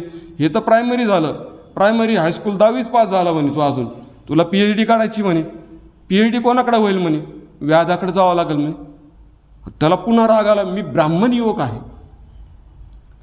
मी तपस्वी आहे, सिद्ध आहे, मला सिद्धी प्राप्त आहेत आणि मी कोणाकडून ज्ञान घ्यायचं? व्याधाकडून. व्याध म्हणजे खाटकाकडून ज्ञान घ्यायचं. पुन्हा त्याला राग आला. आईने ते पुन्हा ओळखलं, पण त्याच्या पुन्हा आईने सांगितलं की तू परत तिथंच जा. त्याला वाटतं की हे आपल्यापेक्षा हुशार आहेत, तर तो गेला आणि त्या खाटकाकडे गेला.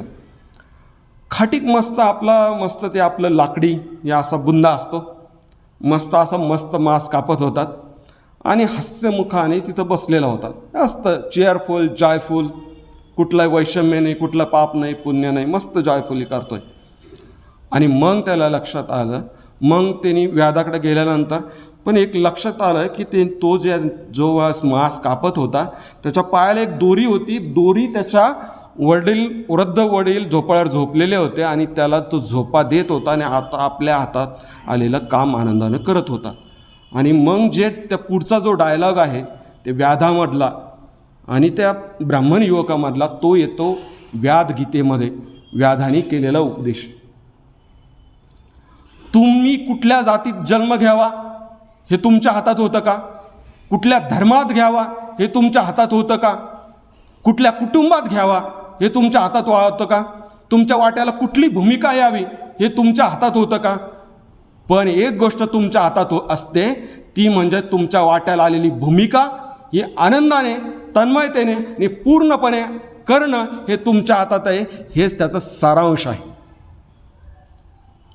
ही व्याधगीता, ही वेदांताची सर्वोच्च फ्लाईट आहे. एखादा माणूस ऊस तोडत असेल, एक कुंभार मडके घडवत असेल, एक नाभिक करत असेल, त्याचं काम करत असेल, विवेकानंद सांगत होते, let the drums of Vedanta should sounded at all the corners of India. जाऊ द्या हे उपनिषदाचं वेदांताचं ज्ञान कुंभारात जो मडके घडवतोय त्याच्यापर्यंत जाऊ द्या, नाभिकापर्यंत जाऊ द्या, शेतकऱ्यापर्यंत जाऊ द्या, शेतमजुरापर्यंत जाऊ द्या, शिक्षकापर्यंत जाऊ द्या आणि त्याला सांगा तुझ्या वाटेला आलेली भूमिका तू तन्मयतेने कर, तू पूर्णपणे कर, तू आनंदाने कर, तुझी भूमिका परफेक्ट करणं एवढं तू कर. तू देशसेवक आहे, तू सर्वोत्तम देवच आहे. तत्त्वम अस्सी. म्हणजे तो व्याज जरी असला, मला सांगा रोहिदास महाराज कुठल्या चांभारात जातीत जन्म घेतला, परंतु त्यांची गणना गुरुमध्ये केली जाते. सेना न्हाव्यांची गणना गुरुमध्ये केली जाते. आपल्या गुरा कुंभाराची गणना गुरुमध्ये केली जाते. हे का की संबंध, हे जे अस्तित्व आहे ते अस्तित्व प्रत्येकामध्ये पूर्णत्वाने विद्यमान आहे आणि याची प्रचिती घेणं, याच्यासाठीच फक्त ही प्रक्रिया आहे जीवन. मग ते तुम्ही शिक्षक असाल तर उत्तम शिक्षक होणं हेच तुमचं ध्येय असलं पाहिजे. तुम्ही एखादा शेतकरी असाल तर उत्तम शेतकरी होणं हे तुमचं ध्येय असलं पाहिजे. एखादा तुम्ही कुठली भूमिका जीवनात जी वाट्याला आलेली ते करणं, उत्तमतेने आनंदाने करणं, हाच खरा धर्म आहे. मग त्याच्यासाठी तुम्ही संन्यास घेण्याची आवश्यकता आहे का?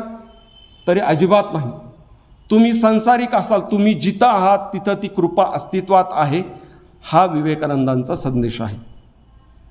तुमच्या डोळ्यातून कोण पाहतंय, उपनिषद म्हणजे काय, तुमच्या डोळ्यातून कोण पाहतंय, आता इथं कोण ऐकतंय, ही सगळी जी ऊर्जा आहे ते म्हणजे तुमचं स्वरूप आहे. आणि त्या स्वरूपाची तुम्ही याची डोळी प्रचिती घेणं, याच्यासाठी जो मेथडॉलॉजी ज्या दिलेल्या आहेत त्या सगळ्या हिंदू धर्मामध्ये नित्य विद्यमान आहे. आणि तो हिंदू धर्म केवळ गर्व से कहो हिंदू धर्म तो नाही, किंवा हिंदू धर्म खतरे में ते पण नाही. तर तो खरा धर्म जो आहे, अंतर्यामीचा धर्म आहे, तो सगळ्यांचे धारियती ती धर्मसंबंध जीवनाला धारण करणारा जो धर्म आहे तो महत्त्वपूर्ण आहे. आणि ह्या विवेकानंदांचा धर्म, अभिप्रेत असलेला धर्म, शिक्षणाच्या बाबतीत आता जर तुम्हाला त्या डेफिनेशनच्या मी पुढं जातो आणि शिक्षणाकडे वळतो. शिक्षणाची आता अलीकडच्या काळात माणसं यशस्वी होत आहे. का यशस्वी होत आहे? अलीकडे संशोधन घडतं आहे. पूर्वीच्या काळामध्ये आमच्या वेळेस जेव्हा शाळेत पोरं हुशार असायचं, म्हणजे त्याला चांगले मार्क पडले तर त्या बुद्धिमत्तेच्या चाचण्या असल्या आणि IQ इंटेलिजंट क्वोशंट हा असला पाहिजे. म्हणजे माणसाचा बुद्ध्यांक चांगला असला तर तो शालेय जीवनात यशस्वी ठरतो, असा एक सर्वसाधारण समज आहे. कोरिलेशन, बुद्ध्यांक चांगला असला. परंतु आपण लक्षात येतो की शाळेमध्ये खूप हुशार होते पोरं, पण व्यावहारिक जीवनामध्ये ते मागं पडले.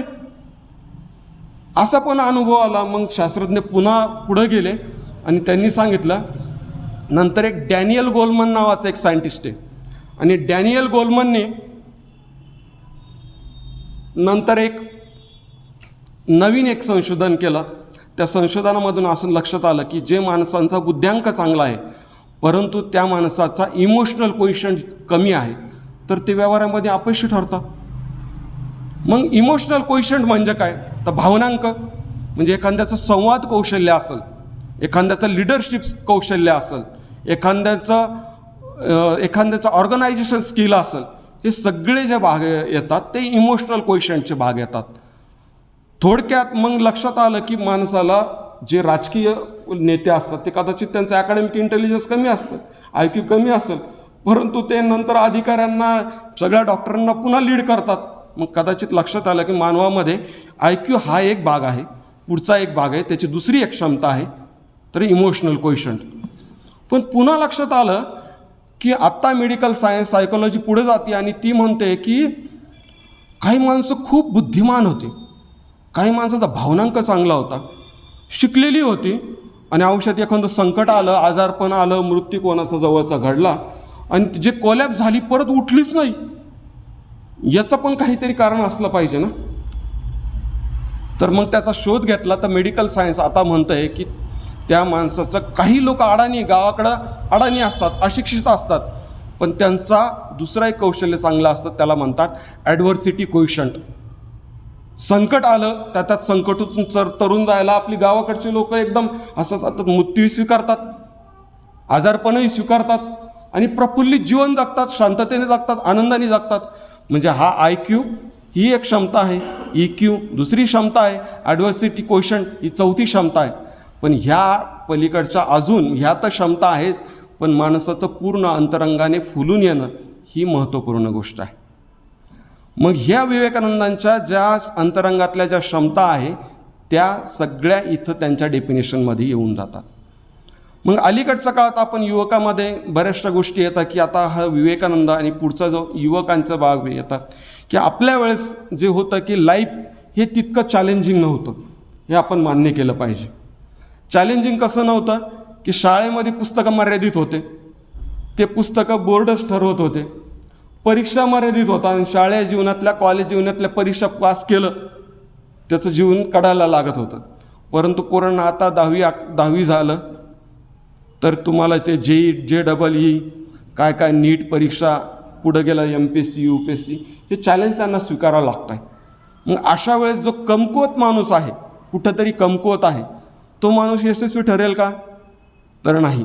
त्याला आणि तुम्ही बघा प्रलोभनांची जी गोष्ट आहे, प्रत्येक वेळेस आपल्या वेळेस प्रलोभनं फार नव्हते.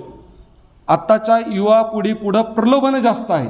त्यांचं मन विचलित करणाऱ्या असंख्य गोष्टी त्यांच्यासमोर आहेत. आत्ता पहिले मोबाईल नव्हते, कुठेतरी इथं एखादा सिनेमा थिएटर असायचं, तेवढंच प्रलोभन होतं. पण आत्ता प्रलोभनं जास्त आहे. नवीन युवा पुढं चॅलेंजेस जास्त आहे. आणि हे चॅलेंजेस स्वीकारण्यासाठी त्या मुलांना एकच गोष्टीचं नैतिक अधिष्ठान पाहिजे, ते म्हणजे त्यांचा विवेक. आपण जे म्हटलो की भोगीपासून आपण सुरुवात केली होती, भोग कशाचा घ्यायचा आणि त्याग कशाचा करायचा हे समजणं हा विवेक तुम्हाला विवेकानंद देतो, हे रामकृष्ण देतात. मागं एक मिस वर्ल्ड एक स्पर्धा झाली होती आणि मिस वर्ल्ड स्पर्धेमध्ये त्यावेळेस युक्तामुखी मिस वर्ल्ड झाली होती आपल्याकडची. आणि त्यावेळेस मिस वर्ल्ड स्पर्धेमध्ये असं झालं की त्या 3 स्पर्धकामध्ये टायअप झाला आणि मग अंतिम विजेता ठरणार ते एका प्रश्नावर ठरणार होती. आणि तो प्रश्न असा होता की युक्तामुखीला त्या तिघींना एकच प्रश्न विचारला, माणूस जी जीवनामध्ये धडपड करतो, जे प्रयत्न करतो, हे नेमके कशासाठी करतो?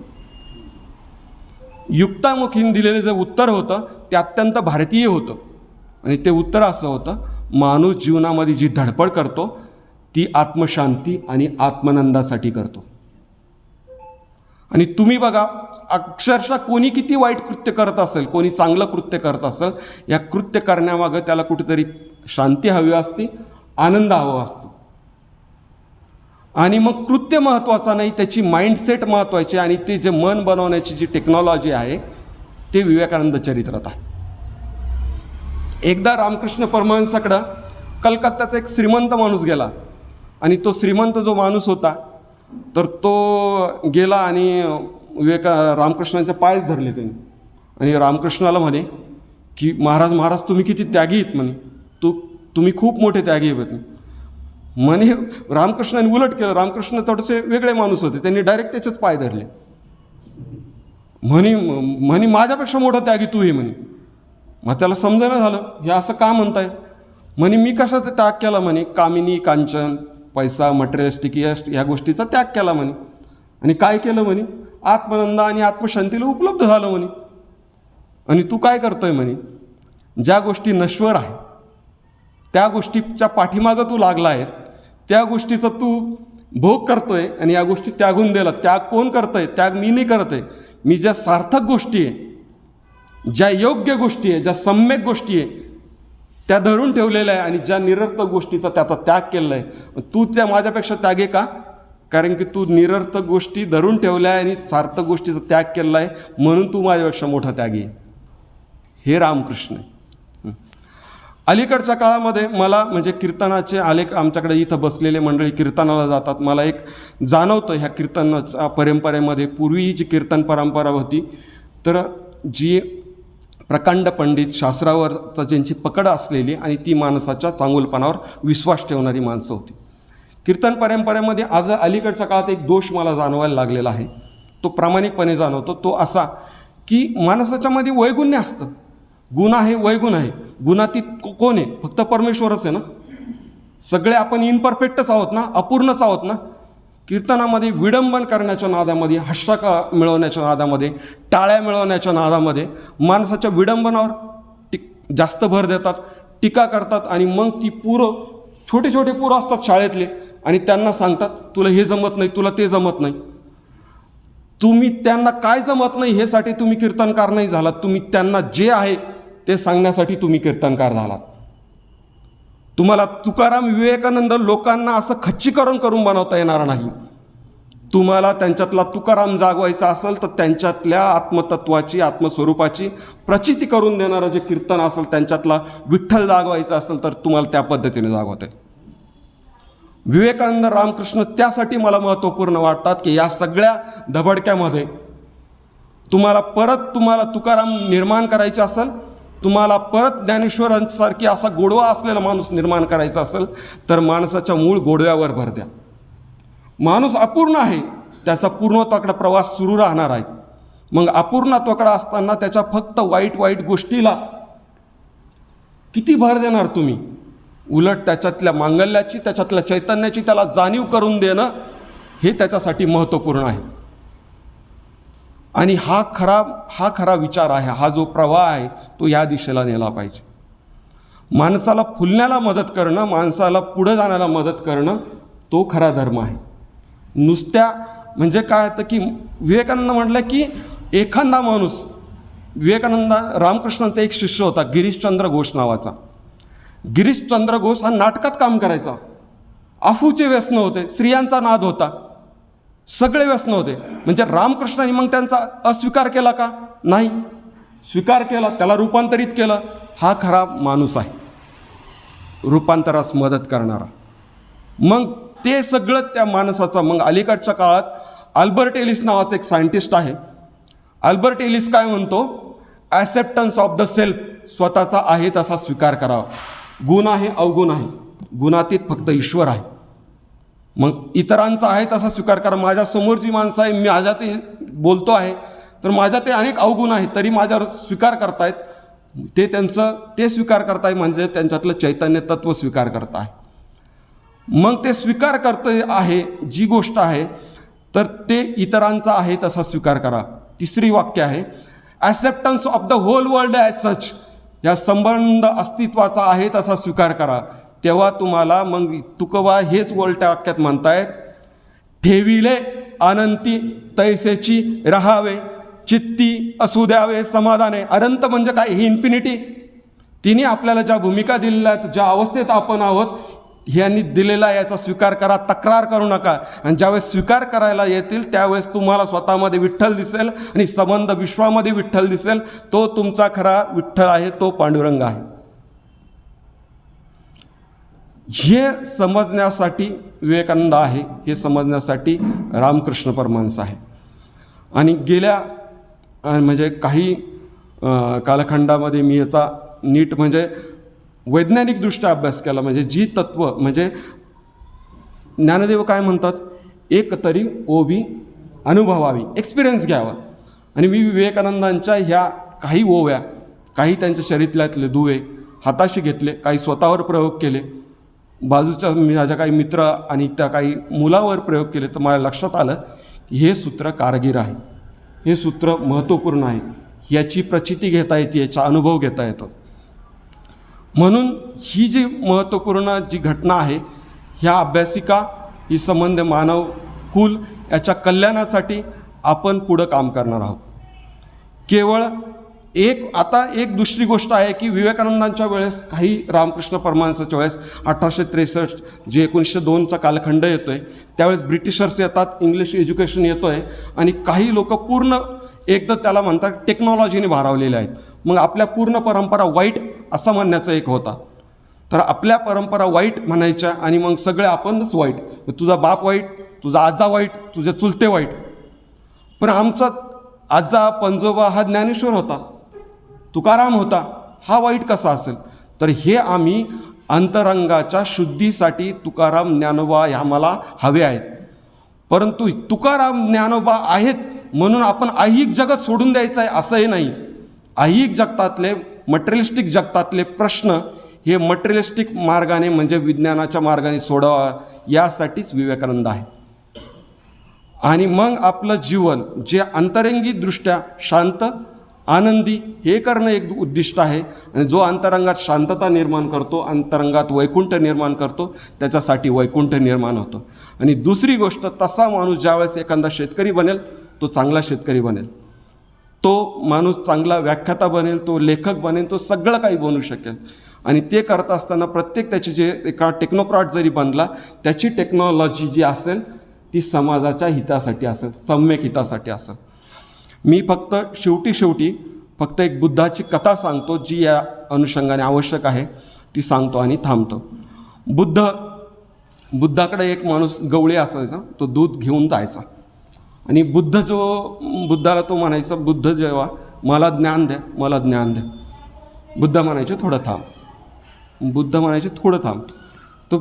तरी तो आग्रह करायचा की मला ज्ञान द्या, ज्ञान द्या. मग एक दिवस बुद्धाने काय केलं की ज्यावेळेस तो दूध घालायला यायचा, तर बुद्ध त्यांच्या विहारामधून जायचे आणि एक भांडं घेऊन जायचे. त्या भांड्यात बुद्धाने एक दिवस माती कालवली.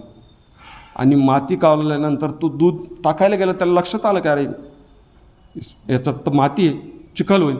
त्याने काय केलं, ते भांडं धुतलं आणि मग नंतर दूध ओतलं. बुद्ध म्हणे तू काय केलं म्हणे देवा त्याच्यात माती होती आणि त्याच्यात जर मी दूध ओतलं असतं तर चिखल झाला असता म्हणे. मग ठीक आहे, मी तुला ज्ञान देईन, पण तुझ्या बुद्धीमधले जे पूर्वग्रह आहे, तुझ्या ज्या धारणा आहे, ह्या जर त्याच्यापासून तू मुक्त नाही जर झाला तर माझं ज्ञान दिलेलं ते वाया जाईन, चिखल बनवून. म्हणजे गीता वाचण्यापूर्वी आपण तुकोबांनी सांगितलेला जो मूळ शब्द आहे, आधी आपुले चित्त शुद्ध करा, आपलं चित्त शुद्ध करा, आणि मग तुम्हाला ते ज्ञान जसं आहे तसं प्राप्त होईल. मग विवेकानंदांची एक आवडती पुस्तक होतं. विवेकानंद काही असे म्हणजे हिंदू धर्माचं प्रतिपादन केलं होतं. विवेकानंदांचं सर्वात आवडतं पुस्तक, जे त्यांच्या मरेपर्यंत शेवट राहिलं, ते होतं imitation of the Christ. Thomas केम्पिसचं एक पुस्तक आहे. मग त्यांनी मला धर्म कसा पाहिजे, ते म्हणे मला असा धर्म पाहिजे, असा व्यक्ती पाहिजे ज्याचं मस्तक हे वेदांती असेल, ब्राह्मणिकल मस्तक पाहिजे. त्याच्यामध्ये ब्रदरहूड ऑफ इस्लाम, इस्लामचा बंधुभाव पाहिजे. त्याचं मस्तक वेदांतासारखं उन्नत पाहिजे. त्याच्यामध्ये इस्लामचा बंधुभाव पाहिजे. तुम्ही इस्लामची मंडळी जेव्हा जेवायला बसतात, पंक्ती बसतात, हे कशाचं प्रतीक आहे? त्यांच्यामध्ये बंधुभाव आहे, त्यांच्यामध्ये प्राईम ते आहे. हे आपण ते घ्यायचं आहे. मग ते म्हणे की ख्रिश्चनाचा सेवाभावी मला हवा आहे. ख्रिश्चनिटी म्हणून त्यांनी जे रामकृष्ण मिशन नाव दिलं, आश्रम दिलं नाही, मिशन काय, तुम्हाला मिशनरी स्वरूपात तुम्हाला काम करायचं आहे. हे तुम्हाला ख्रिश्चनिटीचा सेवाभाव पाहिजे. आणि मला शेवटी बुद्धाची करुणा हवी. बुद्ध सर्वांचा सहर्ष स्वीकार करतात, त्या बुद्धाची करुणा हवी.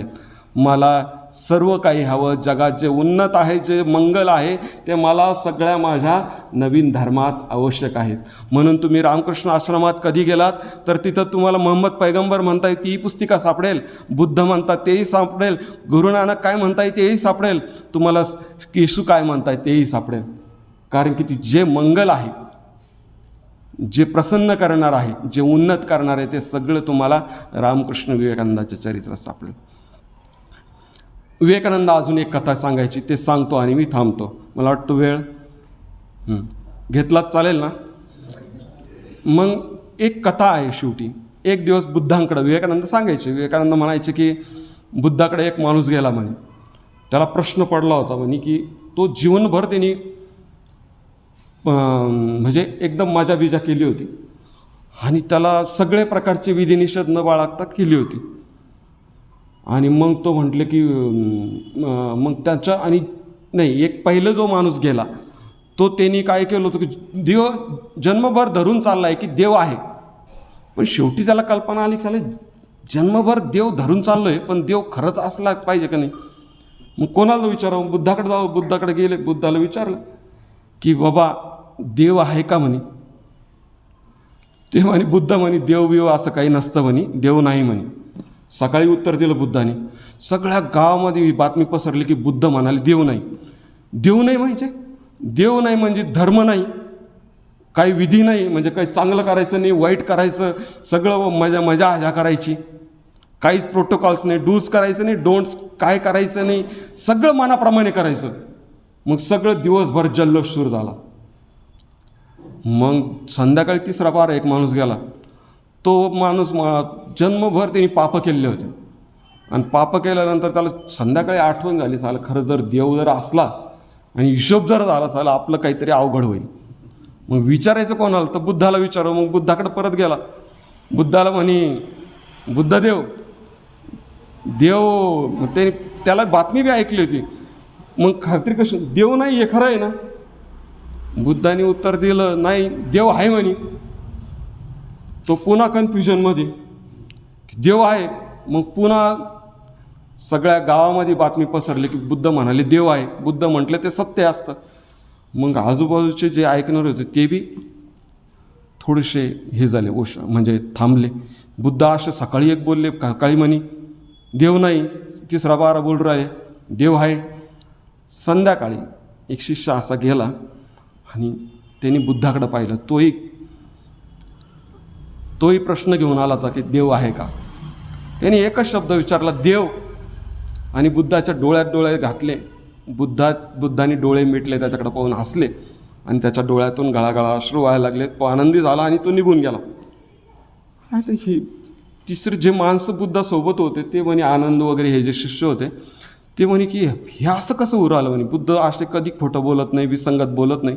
आज एका 3 टायमामध्ये 3 गोष्टी बोलल्या म्हणे, विसंगत बोलल्या म्हणे, ॲम्बिग्युअस. कधी बुद्ध 80 वर्षपर्यंत बोललेले, 30व्या वर्षी ज्ञान झालं, 50 वर्ष बोलले. आणि जगाच्या इतिहासामध्ये असा मोठा महापुरुष जोने कधीही सायंटिफिक बोलले, कधी नॉन ॲम्बिग्युअस बोलले, निसंदिग्ध बोलले. आणि आजही जगाच्या इतिहासामध्ये बऱ्याच जणांना संशोधन केल्यानंतर वाटतं की एक माणूस एवढा बोलला असेल का. आणि जितका 2500 वर्षानंतर आजही त्यांचं सायन्स शोध घेत आहे की एवढं सायंटिफिक कसं आहे, कारण की बुद्ध तसे होते. पण एकाच दिवसात 3 वेळेस. मग ते म्हणे की आनंद म्हणे, हे तुम्ही काय करू राहिले, सकाळी म्हणता देव नाही, दुपारी म्हणता देव आहे, आणि तिसरा आला देव म्हणतो आहे आणि फक्त गळागळा अश्रू वाहून निघून जात आहे म्हणे. बुद्ध म्हणे, हे उत्तर मी त्यांना उद्देशून दिले होते म्हणे, हे तुला उद्देशून नव्हते आणि जगासाठी पण नव्हते म्हणे. पहिलं काय, तो पहिला आला होता, धारणा घेऊन आला होता, जन्मभर धरून चालला होता की देव आहे, पण देवाचा शोध घेतला नव्हता. मन शोध घेण्यासाठी मला त्याच्या धारणेला धक्का द्यायचा होता आणि तो धक्का त्याला देव नाही हे सांगून त्याला शोध घ्यायला लावायचं होतं. म्हणून त्याला सांगितलं देव नाही. धारणा आयुष्यभर एकच धारणा घेऊन चाललं, काही प्रयोग न करणं, हे त्यांना अभिप्रेत नाही. दुसरा, आता तो जन्मभर देव नाही ही धारणा घेऊन चालला होता, ते बी चुकीचंच होतं म्हणे आणि पाप करत बसला होता म्हणे. मग त्यालासुद्धा धक्का द्यायचा होता आणि त्याला पण चालवायला लावायचं होतं म्हणे. आणि तिसरा जो होता तो हा तयार होता म्हणे, त्याला शब्द ज्ञानाची गरज नव्हती म्हणे, फक्त दृष्टीने त्याला अनुभव द्यायचा होता म्हणे.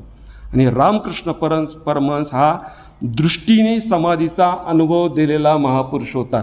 म्हणून केवळ दृष्टी पाहिल्याने सुद्धा त्या माणसाला समाधीचे अनुभव येऊन गेले होते. रामकृष्ण हा 21 वेळा निर्विकल्प समाधीचा अनुभव घेतलेला महापुरुष होता. निर्विकल्प समाधी म्हणजे ज्याच्यात कुठलाही विकल्प उरत नाही, फक्त स्वतःही ईश्वर आहे ही अनुभूती येते, असा जगाच्या इतिहासातला, अलीकडच्या इतिहासातला हा मोठा महापुरुष होता. म्हणून रोमारोला म्हणतो की जगात भारताच्या 5000 वर्षाच्या संस्कृतीचा सारांश म्हणजे रामकृष्ण परमहंस. आणि रामकृष्ण हे बिंब होते म्हणून विवेकानंदासारखं प्रतिबिंब प्रकट झालं आणि ते प्रतिबिंब सगळ्या जगामध्ये पसरलं. नाहीतर तोपर्यंत आपला देश म्हणजे साप गारुड्यांचा देश ओळखला जात होता.